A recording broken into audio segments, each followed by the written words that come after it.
여러분 안녕하십니까? 예, 잘 쉬셨습니까? 예, 오늘은 사무엘하 12장에 있는 말씀 보겠습니다. 사무엘하 12장 7절부터 읽겠습니다.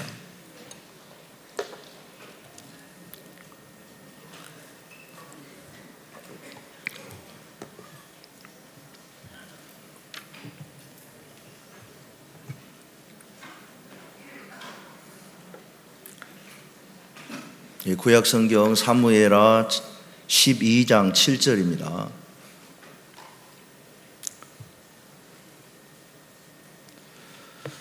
다 찾으셨으면 제가 읽겠습니다. 못 찾으신 분들은 화면을 보시면 됩니다. 나단이 다윗에게 이르되 당신이 그 사람이라.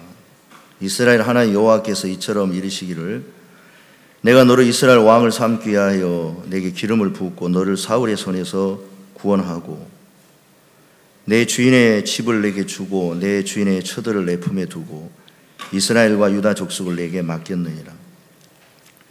만일 그것이 부족할 것 같으면 내가 네게 이것저것을 더 주었으리라. 그러한데 어찌하여 내가 여호와의 말씀을 업신여기고 나 보기에 악을 행하였느뇨. 내가 칼로 햇사람 우리아를 죽이되 암몬 자손의 칼로 죽이고 그 철을 빼앗아 내 철을 삼았도다. 이제 내가 나를 업신여기고 햇사람 우리아의 철을 빼앗아 내 철을 삼았은즉 칼이 내 집에 영영이 떠나지 아니하리라 하셨고 여호와께서 또 이처럼 이르시기를 내가 내 집에 재앙을 일으키고 내가 내 처들을 가져 내 눈앞에서 다른 사람의 주리니 그 사람이 내 처들로 더불어 백주에 동침하리라. 너는 은밀히 행하였으나 나는 이스라엘 무리 앞 백주의 이 일을 행하리라 하셨나이다. 다윗이 나단에게 이르되 내가 여호와께 죄를 범하였노라 하매 나단이 다윗에게 대답하되 여호와께서도 당신의 죄를 사하셨나니 당신이 죽지 아니하려니와 이 일로 인하여 여호와의 원수로 크게 회방할 것을 얻게 하였으니 당신의 낳은 아이가 정녕 죽으리이다 하고 나단이 자기 집으로 돌아가니라. 우리아의 처가 다윗에게 낳은 아이를 여호와께 치심에 심히 앓는지라.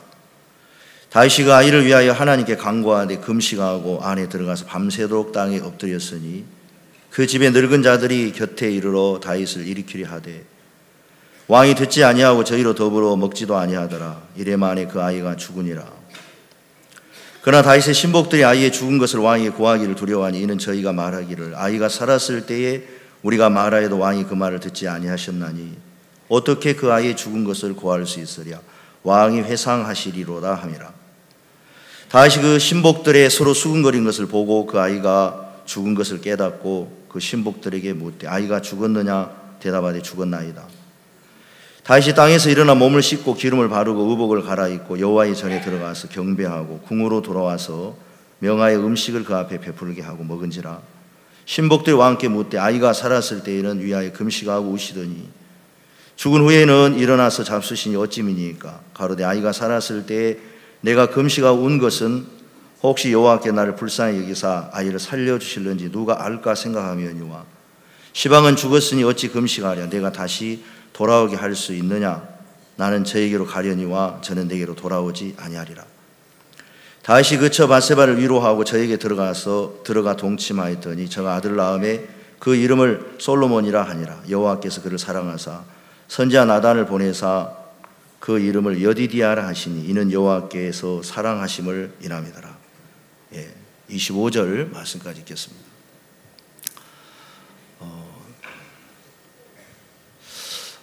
옛날에 한국에서 음료 회사에서 아랍 시장에 광고를 냈습니다. 이 그림은 아랍 시장에 우리 한국 사람들이 이제 음료수를 팔려고 광고를 했답니다. 그래서 이제 사막에 누워있는 사람이 저 음료수를 마시면은 저렇게 뛰어다닌다. 그렇게 이제 광고를 냈는데 아랍 시장에서는 음료수가 하나도 안 팔린 거예요. 왜 안 팔렸냐면은 아랍 시장은 글씨를 읽을 때 우리는 왼쪽에서 오른쪽으로 글씨를 읽지만은 아랍 시장에는 오른쪽에서 왼쪽으로 읽는 거예요. 그래서 이제 그림을 보면서 팔팔 뛰던 사람이 음료수를 마시면 저렇게 지쳐가지고 쓰러진다고 이제 하니까 누가 음료수를 사 먹겠어요?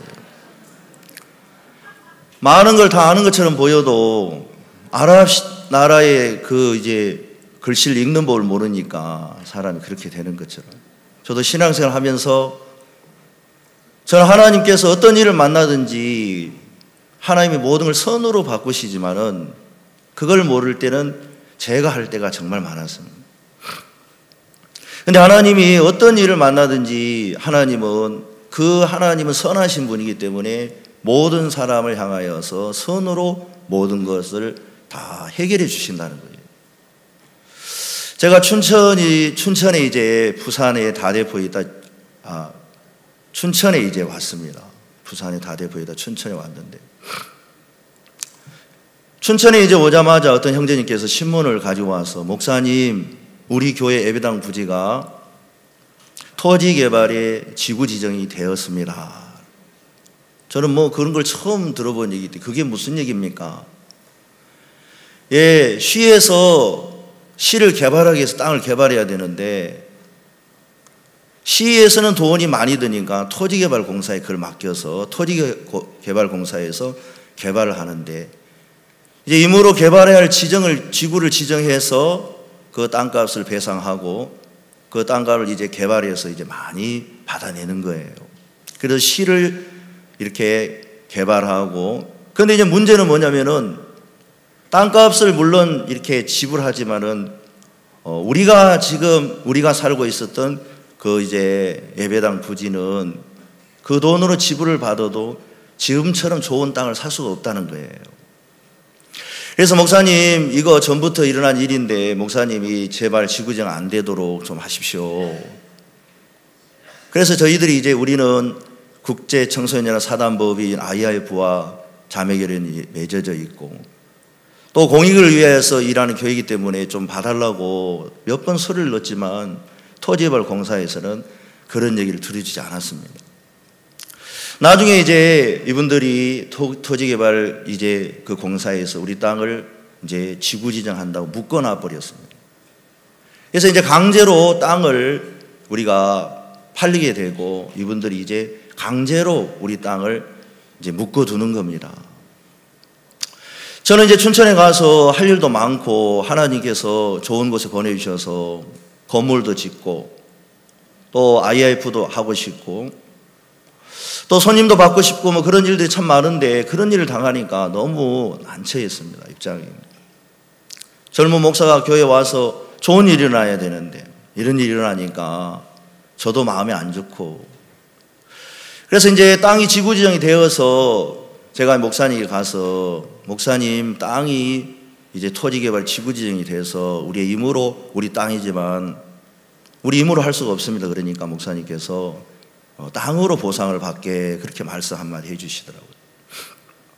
근데 이 사람들에게 이제 찾아가니까 절대 땅으로 보상, 자기가 정한 대로 되어진다는 겁니다. 한 번은 너무 답답해서 교회에 있는 자매님들하고 같이, 몇몇 자매님들 같이 제가 토지개발 공사에 들어갔습니다. 그래서 사정을 이야기하니까 이분들은 그런 일에 너무 능숙하게 살아왔기 때문에 저희들이 부탁하는 것을 이제 마음으로 듣지 않고, 안 돼요, 이미 토지개발에서 결정을 하는 것은 그대로 밀고 나가야 된다는 거죠. 우리는 그리고 다 게시판에 공고를 했기 때문에 우리가 잘못한 거 없습니다. 그런데 제가 이제 그 얘기를 들을 때, 야, 이분들이 정말 잘못된 일을 하고 있구나. 토지개발에서 하는 일들이 그냥 법대로 하면 된다고 하지만은 저희들 입장에서는 너무 안 돼 있는 거예요. 안타깝고. 그래서 제가 너무 화가 나가지고, 당신들은 어떻게 일본 사람보다 더 하냐. 일본 사람들은 뭐 독도는 자기 땅이라고 하고 막 이렇게 하는데, 한국 같은 한국 사람인데 왜 남의 땅을 당신의 임으로 지구 지정하고 그렇게 하느냐. 이건 잘못된 거다. 그러니까 이분은 뭐 자기 마음대로 한다고 말을 안 들어주는 거예요. 제가 뭐 할 게 없어가지고 그냥 너무 화가 나서 옷을 탁 벗었어요. 다른 데 좀 겁을 주면은 이분들이 뭐 어떻게 되겠나, 너무 어리석었죠. 제가 이제 윗옷을 벗고 난 뒤로 갑자기 그 젊은 사람들이 오더니, 저도 물론 젊지만 제 팔 어깨를 둘이 딱 남자들이 잡아가지고 팔 날개 꺾기를 하는 거예요. 야, 참 기가 막히더라고요. 그래 한참 있는데 이제 저희 교회 이제 자매님들이 그분들에게 이야기했어요. 아니 이 사람들이 목사님을 함부로 잡느냐고 그러면서 막 뭐라 하니까 놔주는 거예요. 아이고 뭐 자매님들한테 얼마나 창피한지. 뭐가 이 옷을 벗었으면 좀 뭘 해야 되는데 가만히 있으니까. 그러고 있는데 그 소식을 알고 우리 교회 형제자매님들이 다 몰려오셨는데 뭐 어떤 형제님은 뭐 군복을 입고 왔더라고요. 그래서 뭐 이제 군대도 안 가신 분인데 뭐 군복을 입고 와가지고 괜히 뭐 이렇게 왔다 갔다 하시고, 또 어떤 분은 일요일만 한 번 나오시는 분인데 누나를 막 굴리는 거예요. 누나를 굴리면서 우리 목사님을 누가 만졌느냐, 내가 인대를 늘어뜨리겠다. 이야, 참 일요일 한 번 남아가지고 저는 아이고 뭐 형제님이 교회 바빠갖고 일요일 한 번밖에 못 나오니까 그러려니 했는데, 그 형제가 얼마나 그때 큰 힘을 써주는지. 제가 저 사람이 그랬다고 이야기를 하니까 그 사람이 얼른 고개를 숙이더라고요. 그런 일이 계기가 되어서 안 되겠다, 이분을 초반에 우리가 끝장을 봐야 되겠다 싶어요. 제가 우리 형제 자매님들 같이 밤새도록 토지개발에 있는 본부장님하고 이렇게 좀 싸웠습니다. 본부장님, 지금 본부장님은 굉장히 잘못하고 있는 겁니다. 본부장님은 저주를 받을 겁니다. 제가 그랬어요. 이분이 또 교회를 다니신 분이라, 아니 목사님 왜 저주를 내립니까? 아니 세상에서 하나님의 자녀들의 땅을 빼앗아간 사람이 어디 있냐고, 저주 안 받겠냐고. 그러니까 목사님 제발 저주 내리지 마십시오. 아니라고, 당신 저주 받을 거라고. 그래서 이제 밤새도록 이분에게 취소하라는데 이분이 뭐라 그러냐면, 만약에 우리를 봐주면 다 봐줘야 되기 때문에 이게 문제가 된다는 거예요. 아침 새벽 6시까지 뜬 눈으로 이제 다 밤을 새우고 이분들이 현지 답사를 가서 하는 얘기가 자기들이 잘못했다는 거예요. 왜냐하면 그 땅은 빼줄 수 있는 땅인데, 많은 건물도 없고 우리 예배당만 있고 전부 농촌이가 빼줄 수 있는 땅인데 선을 잘못 그어가지고 그렇게 된 거라는 거죠. 근데 만약에 우리를 봐주면 이게 큰일 난다는 거죠. 다른 사람들이 다 벌떼처럼 일어나기 때문에 안 된다는 거예요. 저희들이 그분들한테 좋게 좀 해결해 달라 했는데 한번 이제 시간이 지나고 난 뒤로는 응답이 없는 거예요. 그래서 한번 이제 있는데 우리는 가만히 있을 수 없잖아요. 예배당도 지어야 돼, 건물도 지어야 되는데 우리 땅을 마음대로 못하고 막 그러니까 언제 또 빼앗길지도 모르고, 돈 뭐 평당 100만 원씩 줘도 뭐 8억 가지고 그 땅을 살 수가 없어요. 그래서 이제 몇 번 우리 형제자매님들이 갔는데 어느 날은 형제자매님들이 전화가 왔습니다. 저는 강릉에 와서 있었는데 이분들이 딱 가로막고 우리 형제자매님들 못 들어가게 한다는 거예요. 그럼 제가 너무 화가 나서 또 갔습니다. 가니까 형제자매님들 앞에 앉아있고, 사무실 앞에 앉아있고, 사무실에 앞에 용역을 사가지고 1m만 90 정도 되는 젊은 청년들 한 20명 정도 용역을 사가지고 앞에 서 있더라고요. 그래서 우리 형제자매를 못 들어가게 하는 거예요. 그래서 제가 들어가려고 하니까 막더라는 거예요. 나 들어가야 돼, 제가 이야기했습니다. 좋게 이야기하면 말을 안 들을 것 같아가지고. 그러니까 못 들어가십니다 그러더라고요. 내가 들어가야 된다니까 하고 이야기하는데 그때도 경찰서에 있는 과장님이 오셔가지고 이분은 보내드려라, 목사님이다. 그래가지고 이제 딱 들어갔는데 그 직원들이 전번의 직원들하고 다른 거예요. 용역을 사가지고 다 그 본부장님도 전에는 막 제게 쩔쩔매던 이번에는 태연하게 앉아가지고 할 테면 해보시지 막 그런 마음 가지고 있고. 그래서 제가 이제 거기 싸우면서 굉장히 마음이 답답하고 그러니까 말씀으로 처리하는 것보다도 막 제 감정으로 많이 처리했고 막 그렇게 싸웠는데 우리 형제자매님들도 처음에는 그냥 이렇게 보다가 땅을 빼앗기게 생겼다 싶으니까 이분들이 더 화가 나가지고 저희들 사무실에서 이제 그 본부장님 이야기하고 있는데 우리 형제자매님들이 이 문을 열고 들어와 버렸어요. 사무실 문을 열고 들어와서 이제 너무 이제 화가 나니까 문제를 좀 일으켰는데, 그런 일을 계기로 제가 입장이 굉장히 난처한 일들을 당했습니다. 그래서 이제 이런 일을 어떻게 하지 하는데 저를 이분이 고발을 했어요, 경찰서에. 이제 그 전에 이제 제가 또 무슨 일을 했냐면 너무 답답하니까 뭐 하나님을 의지해야 되는데 막 오직 이 땅 찾아야 된다. 그 마음 하나만 있으니까 이 땅 뺏기면 어떻게 되나 막 그 마음밖에 없어요. 그래서 하루는 본부장님한테, 본부장님, 나는 지금부터 목사 안 하겠습니다. 그리고 본부장님도 이번에 책임져야 됩니다. 이 땅 우리 찾아오지 않으면 제가 오늘 밤 여기서 본부장님 같이 여기서 죽겠습니다. 그리고 이제 가스통을 가져오라 그랬거든요. 평상시 얘기를 잘 안 듣더니 그 형제님이 금방 또 가스통을 가져와가지고.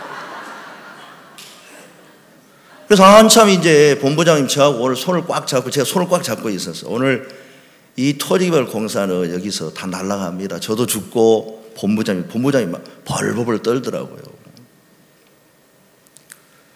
그래가지고 이제 있는데 경찰이 또 와가지고, 목사님 이러면 안 됩니다. 지금 여기 비상구에 정경들이 다 앉아 있습니다. 정경들이 비상구에 다 앉아 있는 거예요. 지금 밖에 가스통을 들고 교인들이 와 있는데 못하게 하십시오. 갑자기 또 생각을, 가스통 터지면 좀 아프겠다 싶어가지고 그땐 정신이 없어 그랬는데, 그래서 나중에 이제 이분들하고 이제 협상을 하기를 아예 죄는 못 시켜주고 존치를 시켜주는 합의를 봤어요. 나중에 그 형제님한테 물어봐서 형제님 어떻게 된 거냐 그러니까, 제가 겁을 좀 줬습니다.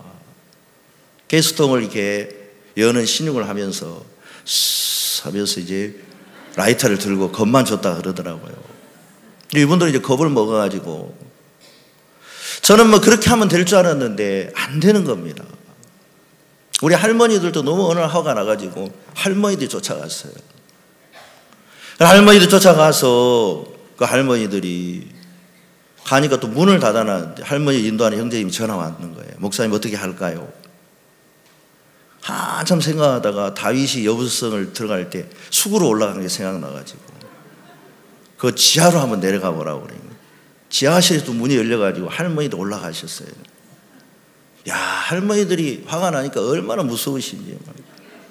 할머니들은 다른 거 생각 안 하냐고.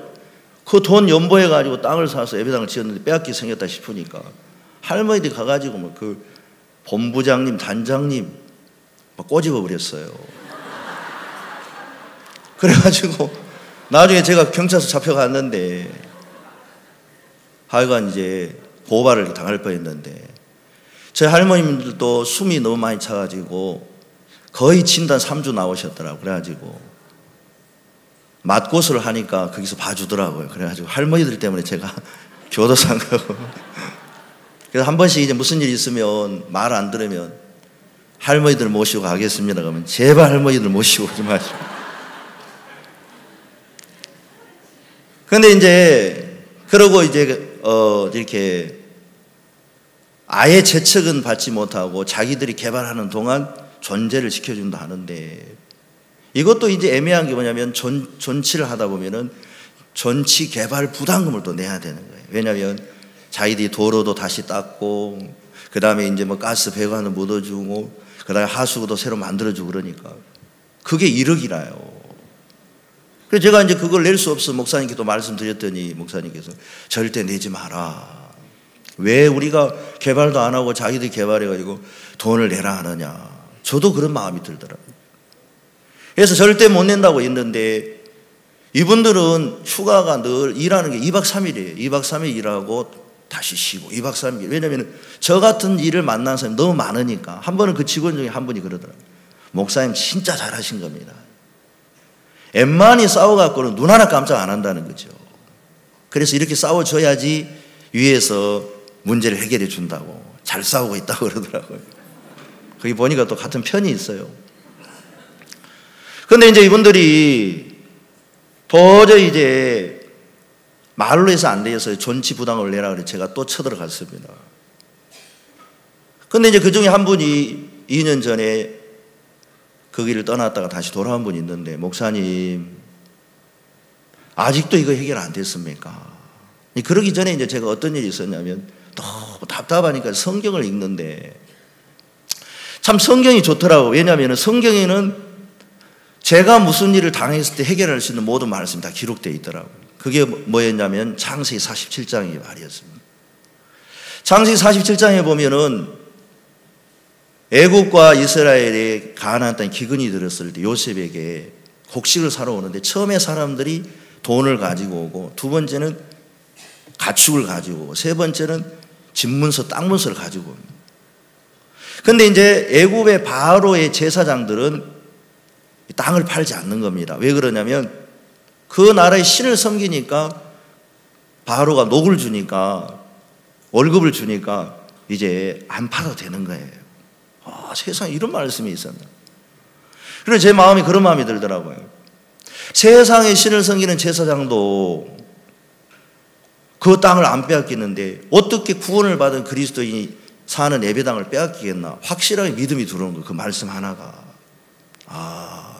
내가 이때까지 이걸 알았더라면 안 싸웠을 건데, 이걸 모르니까 막 싸우고 뭐 여러 가지 문제가 일어났는데, 그 말씀 하나가 제게 들어오면서 이 땅은 절대 아무도 빼앗아갈 수 없어요. 내가 잘하고 못하고 상관없이 하나님의 땅이니까 하나님 땅을 누가 빼앗나. 그런 마음이 들었습니다. 그런데 이제 거기에 있는 팀장님 한 분이 오더니, 목사님, 이거 정말 우리가 잘못했습니다. 이거 진작 해결해야 되는데 아직까지 해결 안 됐습니다. 그러면서 이분이, 여기 있는 본부장님은 명예직이기 때문에 아무 힘이 없습니다.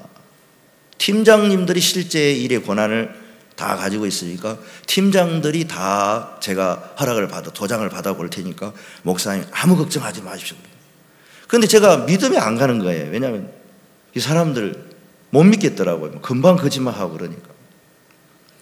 그런데 이분이 이야기를 하고 난 뒤로 한 일주일 지나서 도장을 다 받아가지고 와서 우리에게 땅을 다 찾아줬어요. 그리고 하나님이 제게 어떤 마음을 주셨냐면, 성경에 읽는데, 야, 내가 왜 땅 찾은 줄 알아? 너 건물 짓고 싶다고 했는데 네가 건물 짓고 싶은 마음보다 내가 더 건물 짓고 싶어 해.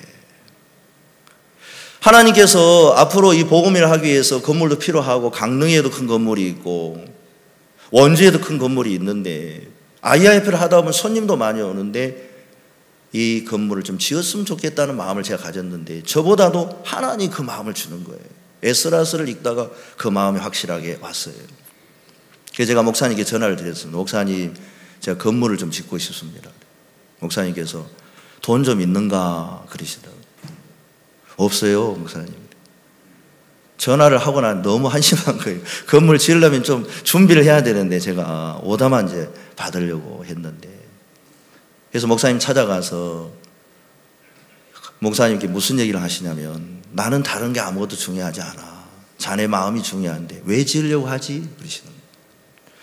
목사님, 저는 처음부터 이 건물 한번 짓고 싶었고 그랬는데 땅이 지구지정돼서 못 지었습니다. 근데 하나님이 땅을 찾게 하시면서 건물을 지으려 마음을 주려고 합니다. 이 얘기를 쭉 하려고 하는데, 하나님이 땅을 찾게 했던 이야기까지 했는데 목사님이 됐네 그러시더라고요. 그러면서 기도하세요. 그래서 하나님 아버지, 우리는 보리떡 5개, 물고기 2마리 같은 존재인데 주님이 축사하시면 5,000명을 먹고 남음이 있습니다. 신만서 형제가 예배당을 지으려고 건축하려고 하는데 필요한 돈도 주시고 돕는 일꾼도 주시고 하나님이 모든 걸 도와주십시오. 기도 한번 듣는데 제 마음에 어떤 마음이 드냐면 됐다는 마음이 드는 거예요. 아무것도 없어요.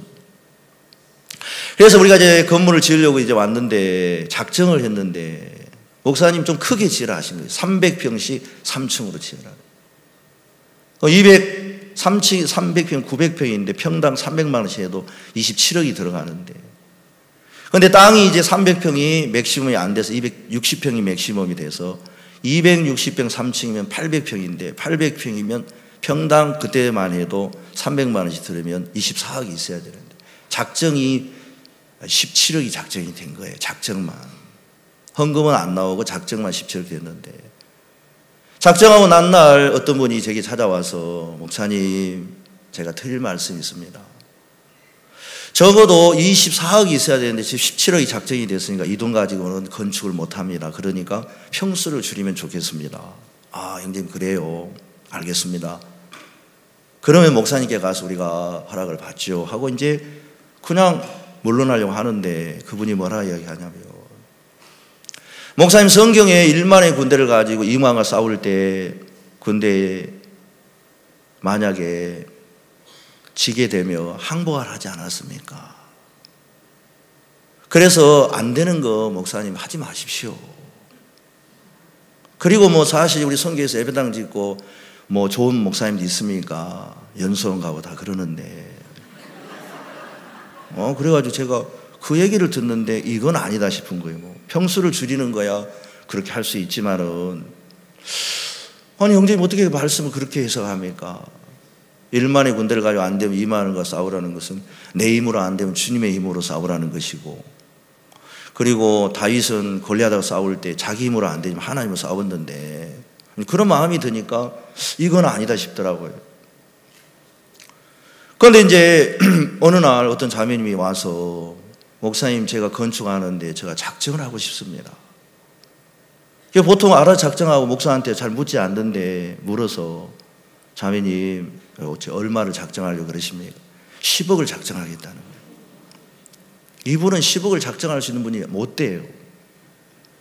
그리고 마음으로 연보를 참 하시는 분이지만은 10억까지는 도저히 드릴 수 없는 분인데, 너무 궁금해가지고 왜 10억을 하려고 합니까? 제가 성경을 보니까 민수기 11장의 4절인가, 이스라엘 백성이 먹을 게 없어서 하나님께 먹을 거 달라 그러니까 하나님께서 고기를 한 달 동안 이스라엘에게 준다고 했을 때, 모세가 양과 소떼를 잡은들 먹이겠습니까? 하나님. 바다의 물고기를 모으는 먹이겠습니까? 하니까 하나님이 말씀하실, 여호와의 손이 짧아졌느냐. 그래서 하나님이 메추라기를 주셨죠.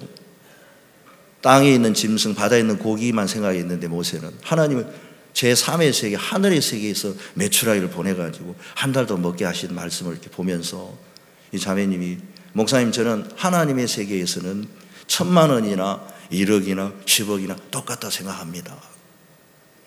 여러분 10억이나 1,000만 원이나 1억이나 똑같습니까? 그런데 하나님의 세계는 똑같죠. 그런데 이 자매님은 저는 1,000만 원, 1억, 10억 똑같지만 10억 하려면 좀 마음에 무거운데, 이 자매님이 10억을 하겠다는 거예요. 아무 말 안 했는데 이제 작정이 27억이 되니까 그 형제님이 그 뒤로부터 아무 말 하지 않더라고요. 그런데 이제 이 자매님이 점점 교회를 잘 안 나오는 거예요.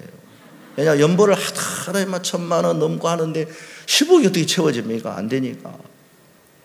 그러더니 이제 남편이 한 번씩 하는 얘기가, 자매 잘했냐 그러니까, 잘했습니다. 근데 요즘에는 여호와의 손이 짧아진 것 같다고 이야기도 하고, 나중엔 교회 잘 안 나오더니 하나님 계신지 안 계신지 모르겠다고. 그렇지만 저는 그 자매님이 그때 그런 생각을 가지고 하는 게, 그 자매님이 했다고 생각이 안 드니까 하나님이 그 자매님을 들어 쓰셨구나.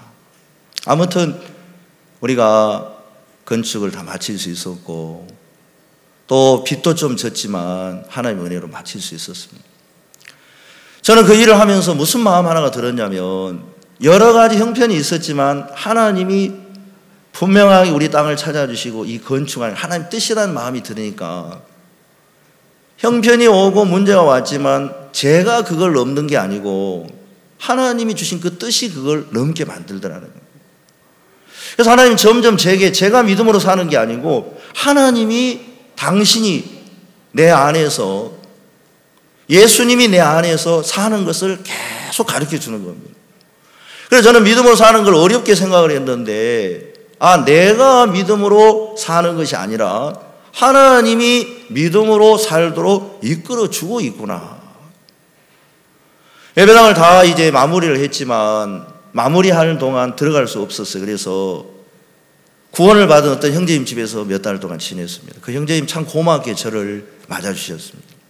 하여간 훨씬 연세도 많으신 분인데 저같이 어린 동생 같은 목사에게 마음으로 참 따뜻하게 해주셨어요.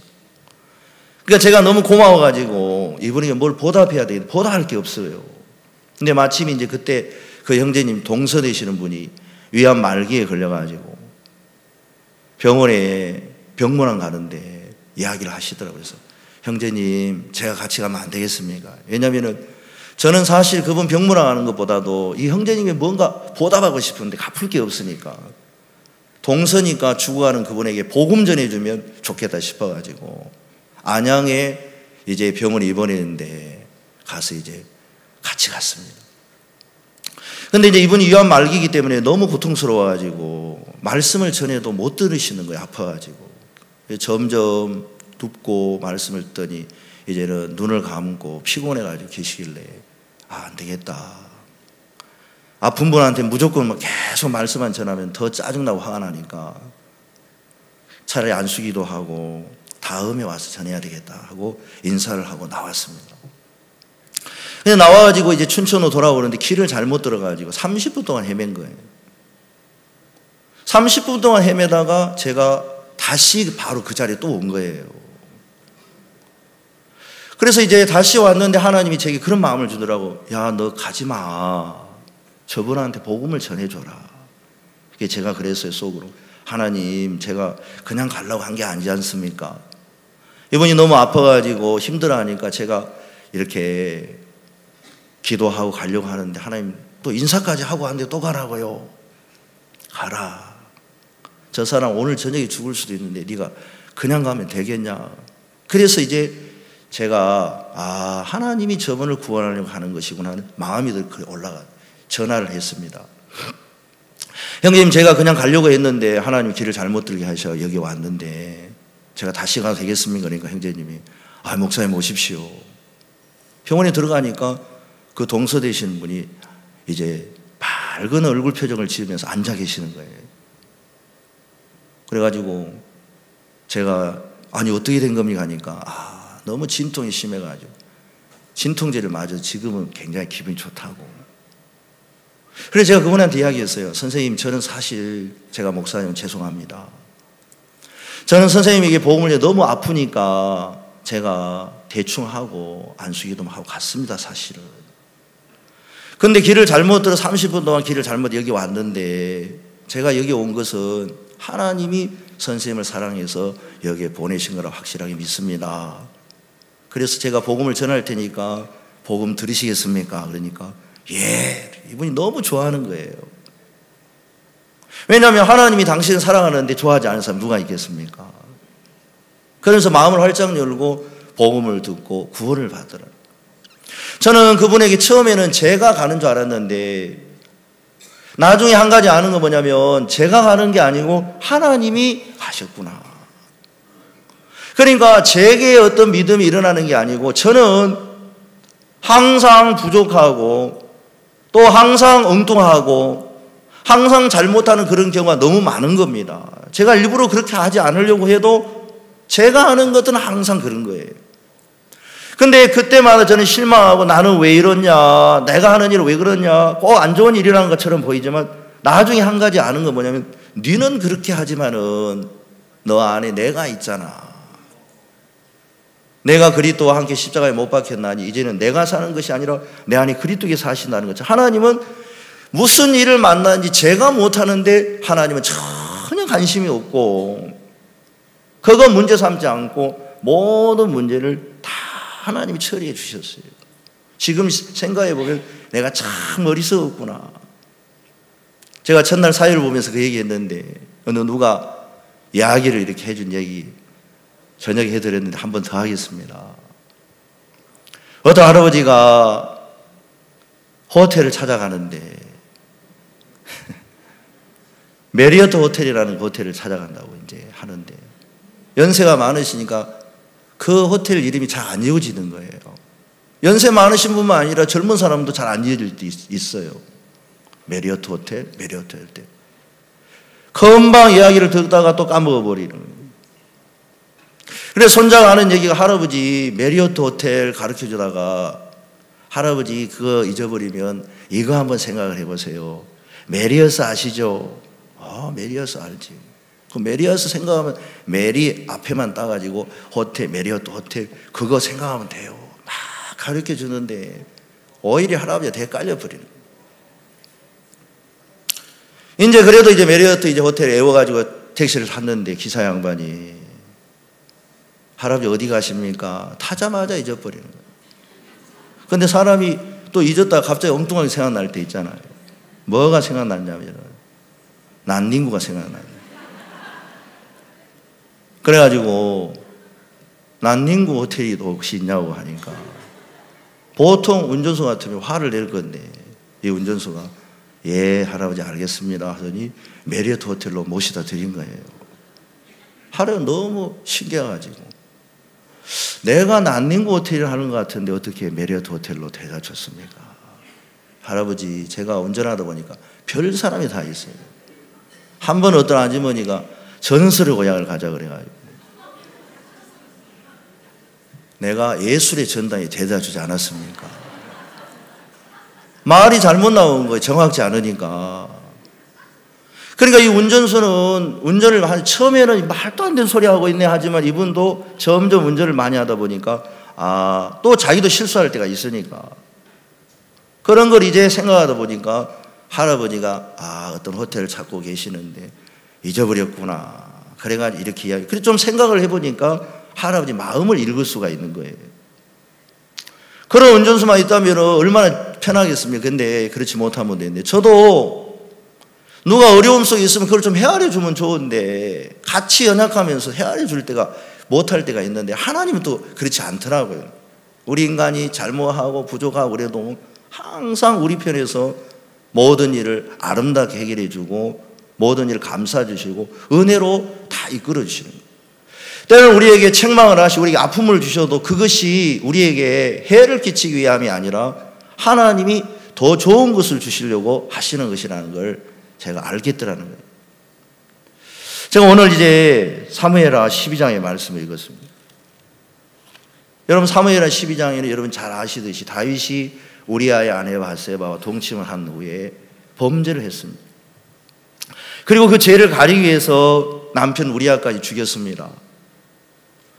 그런데 이제 다윗이 이제 그렇게 하고 난 뒤로 하나님 앞에 고개를 못 들고 하나님하고 마음의 관계가 끊어진 거예요. 그런데 그런 다윗을 보니까 하나님 너무 마음이 아픈 거예요. 왜냐하면 내가 이새의 아들 다윗을 만나니 내 마음에 합한 자라 그랬고 하나님은 한 번도 다윗과 멀어진 적이 없고 다윗을 사랑하는데 다윗이 하나님 앞에 얼굴을 들지 못하고 답답하게 사니까 너무 안 돼 있는 거예요. 어느 하나님께 나단 선지자를 보내서 다윗에게 이야기를 합니다. 비유를 들어서. 그래서 비유를 들어서 어떤 가난한 사람의 암양 새끼가 있었는데 부자가 손님이 와서 그 손님을 대접할 때 자기 집에 양이 많은데 그 하나밖에 없는 암양 새끼를 빼서 이제 잔치를 했다고 이제 비유를 들면서 하니까 그런 나쁜 사람이냐. 당장 그걸 갚게 해주라고 막 이야기를 합니다. 그때 나단 선지자가 당신이 바로 그 사람이에요. 하나님께서 사울의 처도 당신이 주시고 모든 걸 당신이 주셨는데 당신이 하나님 말씀을 업신여기고 당신이 사랑하는 그 신하의 아내를 빼앗아 동침하고 신하까지 죽였습니다. 그때 다윗이 내가 하나님께 죄를 범했나이다 하고 하나님 앞에 그대로 엎드려서 고백을 합니다. 시편 51편에 말씀한 것처럼 하나님이여 내가 모태의 죄 중에 내가 잉태했고 죄악 중에 내가 출생했습니다. 다윗은 그런 일을 계기로 자기가 어떤 존재인 것을 알게 되는 거예요.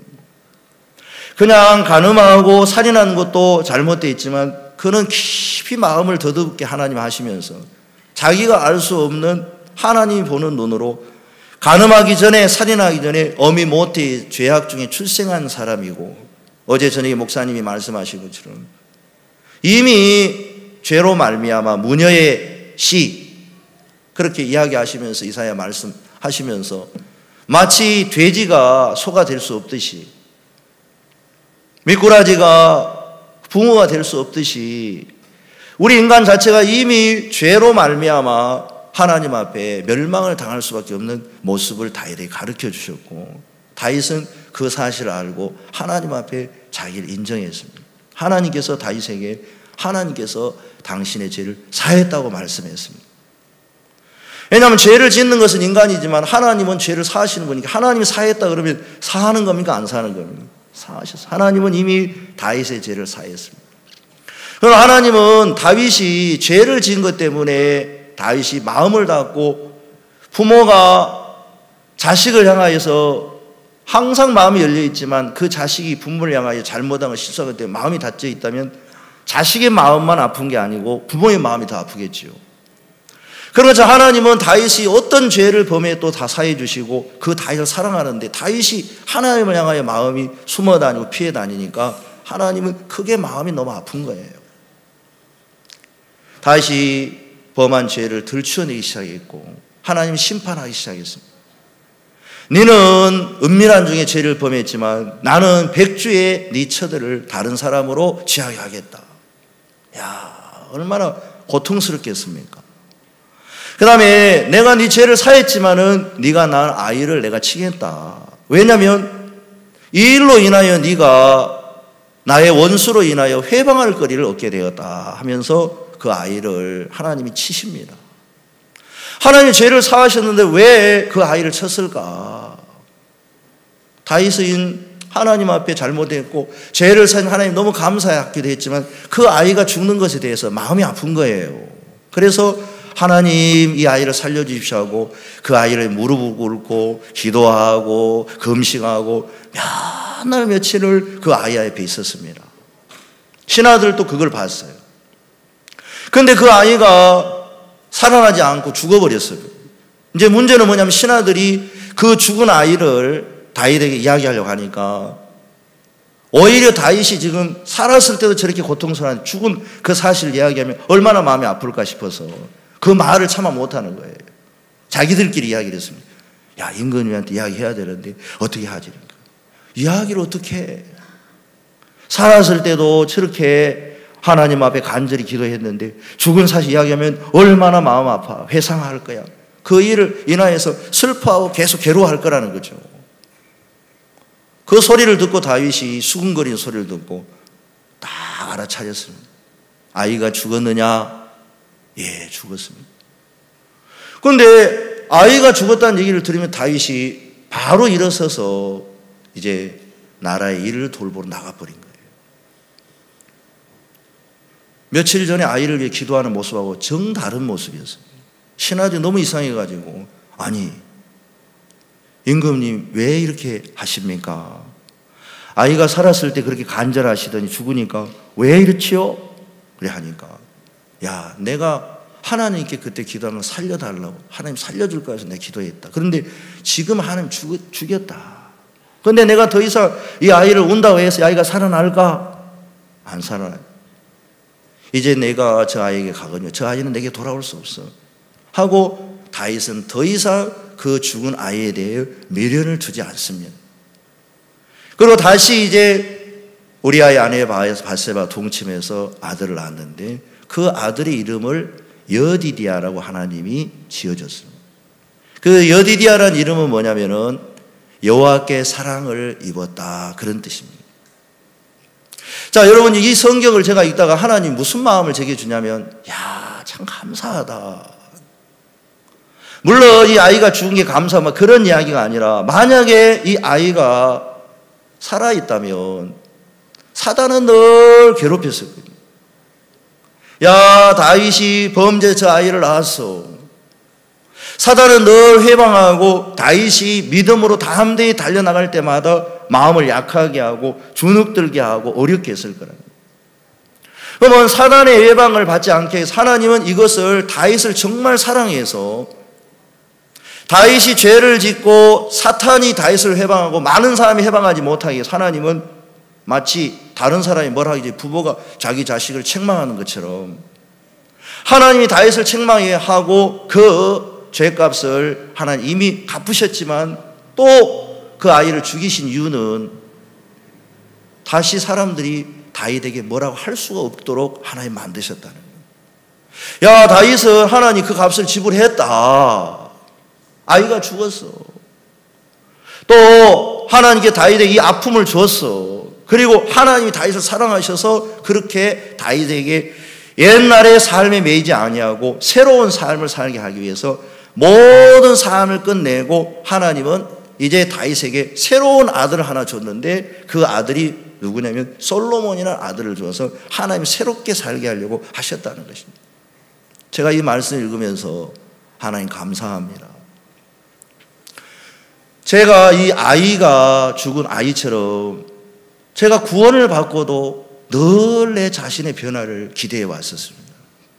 무슨 문제가 일어나면 그걸 제가 해결하려고 발버둥을 쳤는데요. 하나님 제게 이 말씀을 통하여 한 가지 가르쳐준 게 뭐냐면, 야, 네가 하는 모든 것은 안 돼. 성경은 아담과 하와가 죄를 범하고 난 다음에 하나님께서 아담을 에덴 동산 밖으로 내쫓았습니다. 그리고 하시는 얘기가 선악을 알게 하는 일에 우리와 하나같이 되었습니다. 저희가 생명나무도 따먹고 영생할까 하노라 그랬습니다.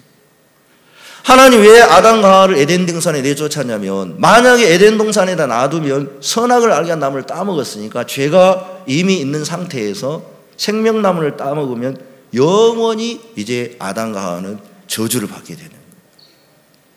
그래서 아담과 하와를 내쫓아서 근본된 토지를 갈게 하면서 아담이 생명을 얻게 하기 위해서는 반드시 이제 그냥 오지 않고 죄 사함을 얻고 자기 육을 끝을 내고 생명을 얻도록 해야지 영원한 생명을 얻을 수 있기 때문에 아담을 밖으로 내쫓았고, 아담은 근본된 토지를 갈면서 나가 하나님이 주신 생명을 잃어버렸고 내가 흙이구나, 아무것도 아니구나, 그걸 깨달으면서 아담은 자기 아내의 이름을 지을 때 하와라고 이름을 지었는데, 하와라는 뜻은 뭐냐면 생명이란 뜻이라는 거예요. 그 아담과 하와의 마음속에 이제는 내가 하나님의 생명이 없구나. 그래서 하나님의 생명을 사모하게 했고, 하나님은 아담과 하와를 위해 가죽옷을 지으시면서 구원을 베풀어 주셨고 생명의 은혜를 베풀어 주셨단 말이에요. 자, 그런 것처럼 하나님은 아담과 하와를 미워서 에덴 동산 밖으로 내쫓은 게 아니고, 모든 이제 죄를 범한 뒤에 육신의 모든 삶, 하나님은 아담과 하와에게 저주를 내리신 뒤에 땅도 저주를 내렸습니다. 땅은 너로 인하여 저주를 받고 가시와 엉겅퀴를 낼 것이다. 그런 것처럼 하나님은 우리가 구원받은 뒤에 우리 죄로 말미암아 우리 자체의 모든 삶을 하나님은 성경에 다 죄의 삭은 사망이라고 말씀하시기 때문에 죄만 문제가 되는 게 아니고 우리의 모든 삶 자체가 하나님 앞에는 저주를 받을 수밖에 없는 삶이 되어버렸다는 거예요. 그러니까 저주받은 이 육신의 삶을 가지고 신앙생활 하는 것 자체는 불가능하다는 것입니다. 많은 분들이 그렇게 이야기합니다. 목사님, 예수님이 죄를 다 사했다면 그럼 마음대로 죄 지어도 돼요? 아닙니다. 예수님은 마음대로 죄 지으라고 죄를 사해 준 건 아닙니다.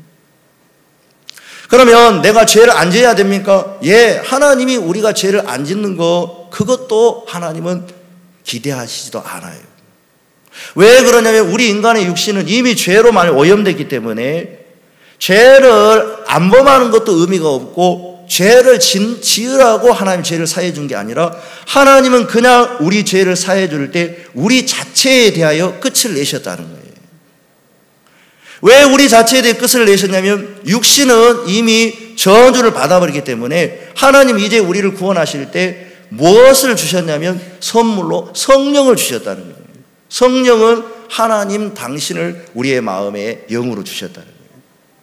그 일은 뭐냐면은 이제 성령으로 살라고 주신 거지, 죄를 마음대로 지으라고 죄를 사해 준 게 아니고, 죄를 짓지 말라고 죄를 사해 준 것도 아니고, 하나님은 우리 인간을 아예 죄를 사했다. 이 말은 뭐냐면 우리 죄에 대한 값을 지불하면서 끝을 다 내버렸다는 거예요. 그래서 하나님은 우리 죄를 사하셨다는 것은 그냥 너 죄 사했어 그런 게 아니고, 성경은 이렇게 말합니다. 우리 잠언 17장을 한번 보겠습니다. 잠언 17장.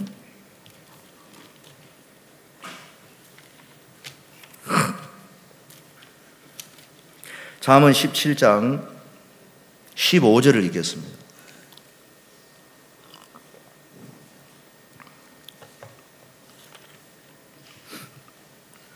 잠언 17장 15절 다 같이 한번 읽어보겠습니다. 시작. 의롭다 하며 의인을 악하다 하는 이 두 자는 다 여호와의 미워하심을 입느니라. 하나님 뭐라고 얘기했냐면 악인을 의롭다 하며 의인을 악하다 하는 이 두 자는 다 여호와의 미워하심을 입느니라.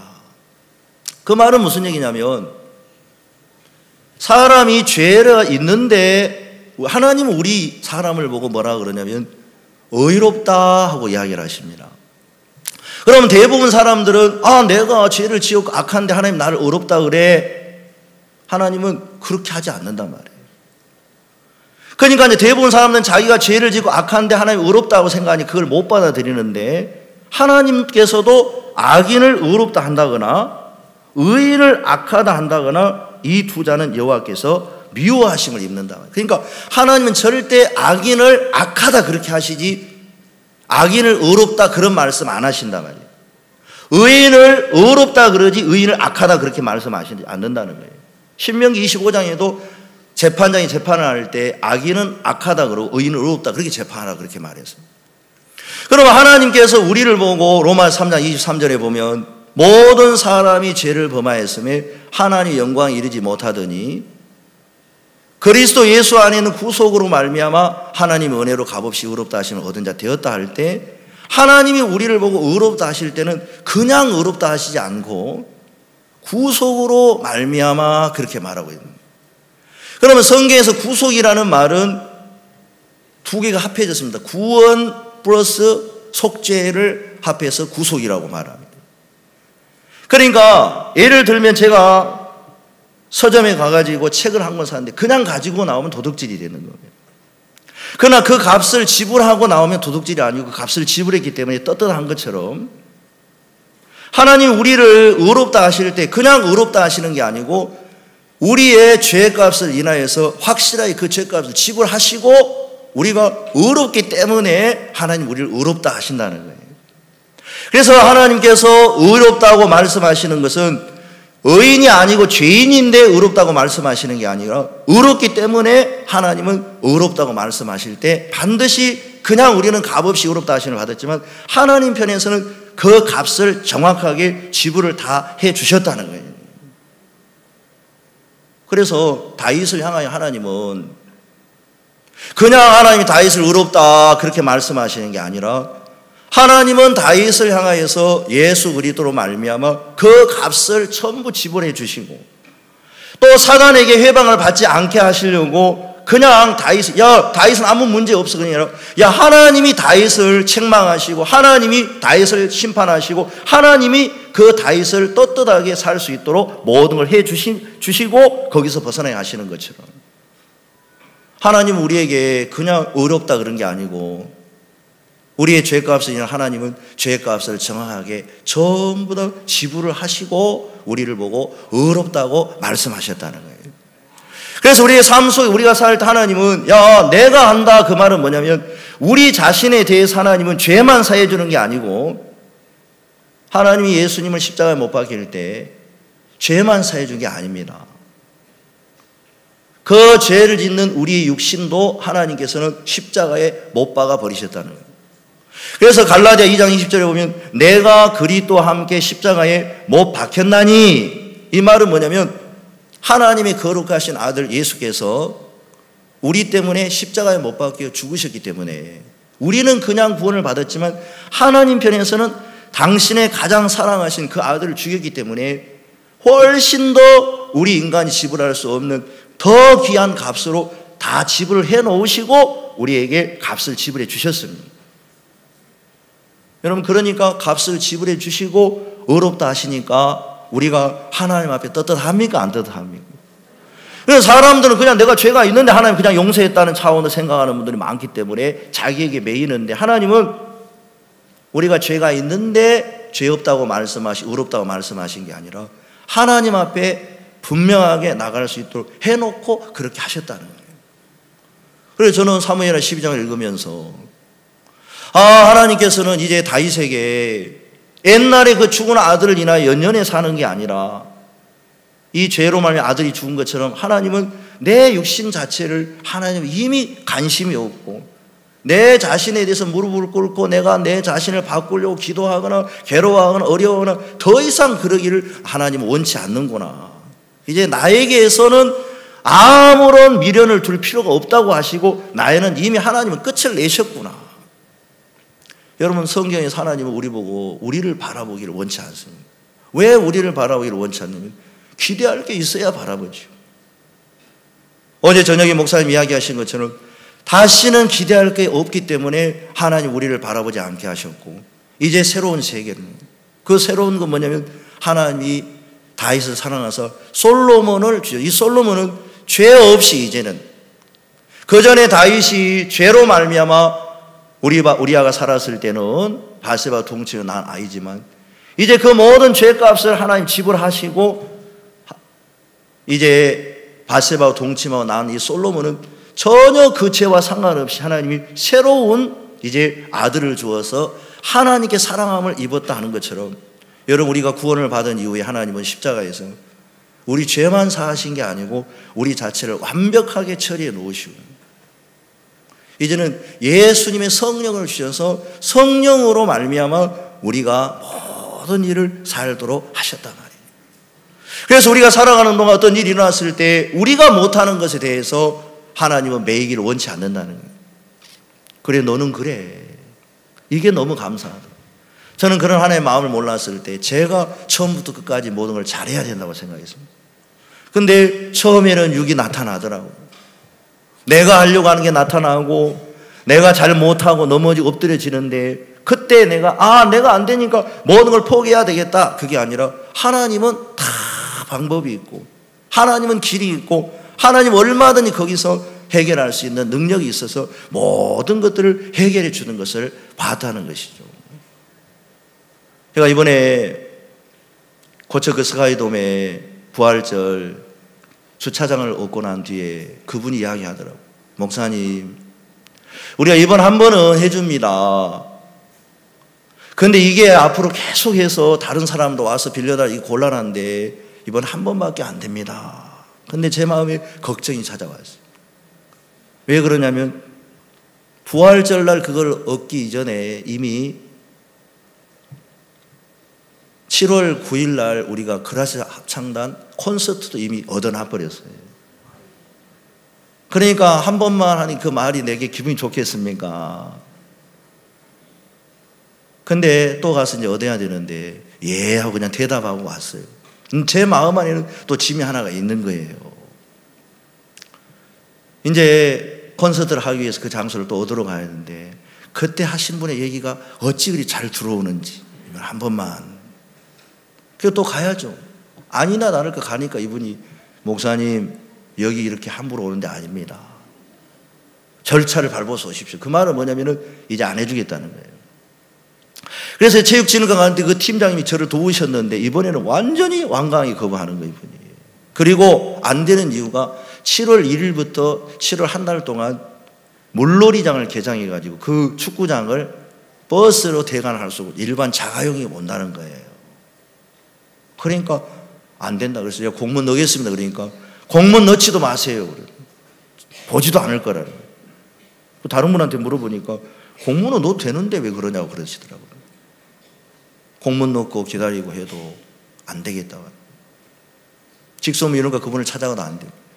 근데 그 전에 이제 치수가 있는 그분한테 갔는데 그분은 또 달라졌어요, 이분이. 그 전에는 까다롭더니 이거 얻으려고 이제 안 된다 그러니까 그거 되는데 왜 안 된다 하는지 모르겠다. 또 이분은 또 하나님 돌아가면서 사람의 마음을 바꾸시더라고요. 그러면 이 직소민원과 이 소장님이 또 뭐라고 하냐면 그러면 목사님 누구 한 사람이 딱 총대를 메고 회의를 주관하라는데 나는 안 하겠다는 거예요, 그분은. 근데 치수가 있는 그분한테 마음을 요구하니까 해달라니까 이분은 더 안 하게 돼. 이분도 책임은 못 지는 거예요. 또 체육진흥과 그분은 더 안 된다 그러고. 그래도 뭐 다른 방법이 있습니까? 없지요.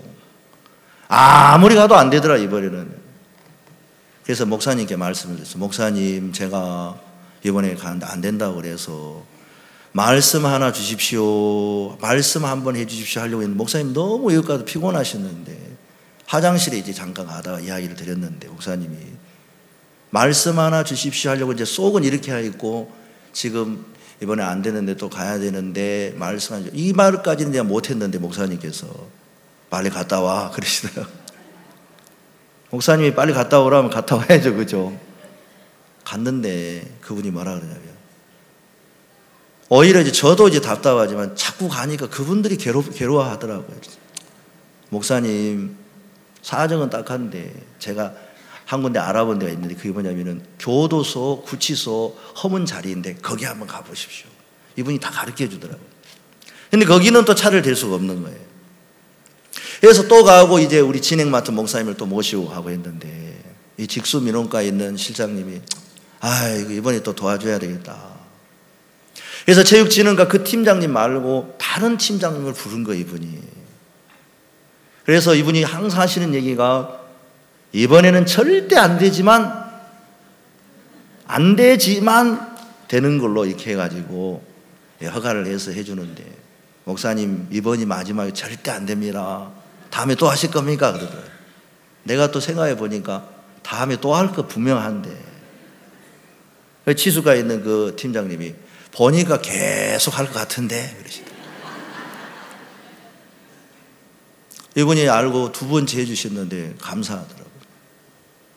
그리고 나중에 우리가 그 그라이 합창단 콘서트 2만 명 가까이 넘는 서울 시민들 10,000명 넘고 전국에 있는 형제자매를 다 같이 학생들하고 해가지고 했는데 감사하더라고요.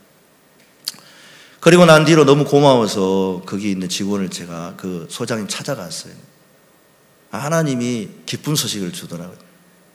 이분이 진급을 했대요. 바로 진급해가지고 그 체육진흥과 과장님이 되신 거예요. 그러니까 체육진흥과 팀장님이 세 분인데 그게 제일 높은 사람이 된 거예요. 몰라요. 또 이분이 가면은 앞으로 더 잘해질지 모르지만 사람은 또 그래요. 근데 제가 한 가지 아는 건 뭐냐면 아무리 우리에게 어려운 일이고 문제가 있어도 이제 내가 사는 게 아니라 예수님이 사는 거니까. 때로는 제가 나타난 일 앞에 어려울 때도 있고 넘어질 때도 있고 안 될 때도 있지만 하나님은 이제 더 이상 다윗에게 말하더 너 아이 거기에 기대 미련 두지 마. 내가 새 아이를 줄게. 이게 제게 어떻게 들렸냐면 이제 너 육신 기대하지 마. 네 못해도 괜찮아. 내가 너를 믿음으로 만들어가면 다 되잖아. 저는 늘 믿음을 제가 믿음으로 처음부터 끝까지 잘해야 된다고 생각했죠. 하나님은 나는 못하고 나는 이미 죽었으니까 괜찮아. 내가 너를 믿음의 사람으로 다 만들어가고 있고 내가 안에 살아서 일을 하겠다 하고 주님께서 말씀하시는 말씀으로 오늘 여러분과 말씀을 나눴습니다. 기도 한번 드리고 마치겠습니다.